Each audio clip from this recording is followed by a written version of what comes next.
Shalom sahabat Yud Kinanti. Kinanti kini menabur yang baik, nanti menuai yang baik. Oleh sebab itu taburlah semua yang baik dari sekarang, agar masa depanmu penuh dengan terang benderang dan bukan kegelapan. Kayak film. Hidupmu terang atau gelap sangat ditentukan. Kita akan belajar 20 ide bisnis anak muda yang sedang tren dan menjanjikan. Tulisan dibuat oleh Mawardi Janitra, Desember 2021. Bisnis anak muda. Menjadi pengusaha muda semakin menjadi tren belakangan ini. Hal tersebut bukannya tanpa alasan. Salah satu penyebabnya adalah semakin mudahnya akses untuk mendapatkan produk untuk dijual. Ditambah dengan hadirnya digital marketing, semakin memudahkan seseorang dalam memperkenalkan produk dan jasa yang dimiliki kepada masyarakat luas. Bahkan, mempromosikan produk hingga ke luar negeri dapat dilakukan dengan biaya yang sangat murah. Wow. Namun tidak semua orang bisa memanfaatkan kondisi tersebut karena terhambat oleh pilihan ide bisnis yang akan dijalankan. So, bagi kamu yang masih belum bisa menjalankan bisnis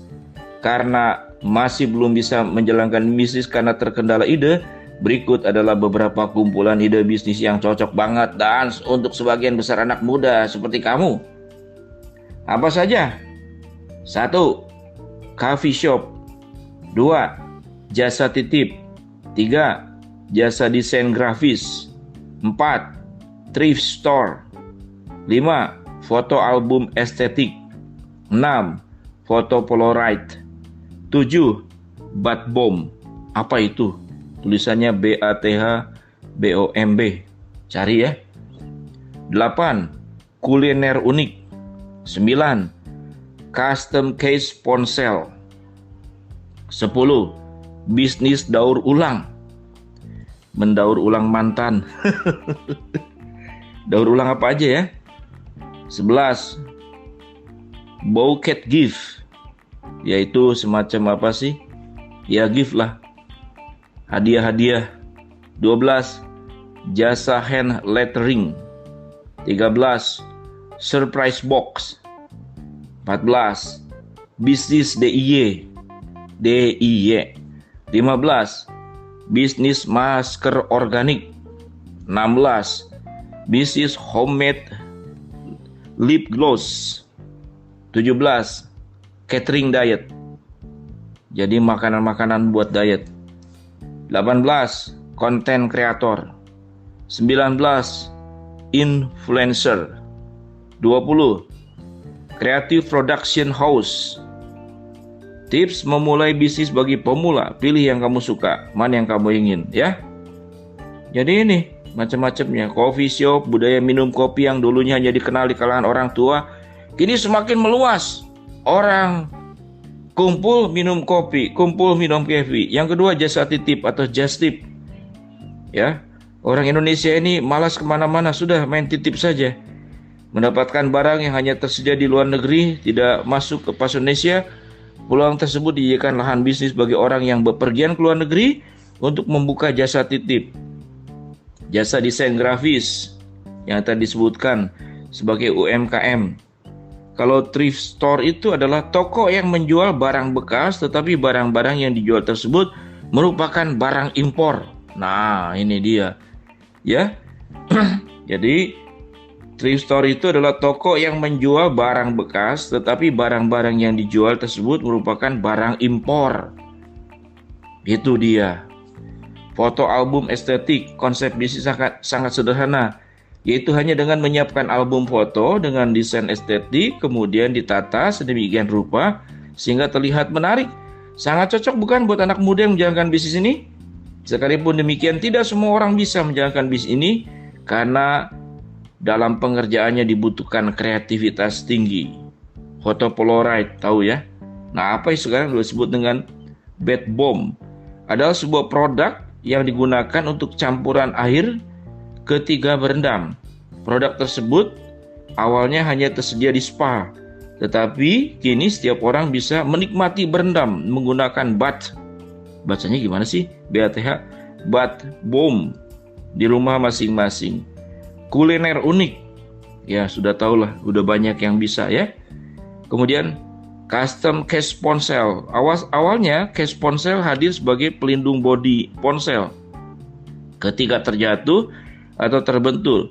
Seiring waktu, case ponsel dibuat dalam bentuk yang semakin beraneka ragam, sehingga produk tersebut semakin diminati. Berbagai inovasi pun lahir untuk menjadikan produk tersebut semakin diminati.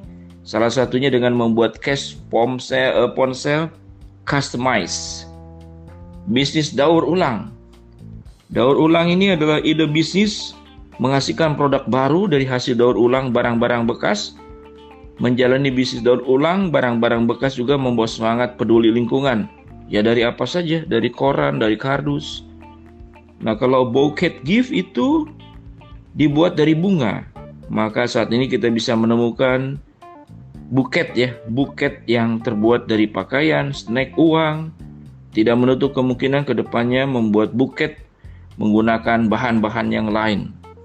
Jasa hand lettering adalah tulis tangan, biasanya digunakan untuk membuat kartu ucapan atau catatan yang mengharuskan menggunakan tulisan tangan.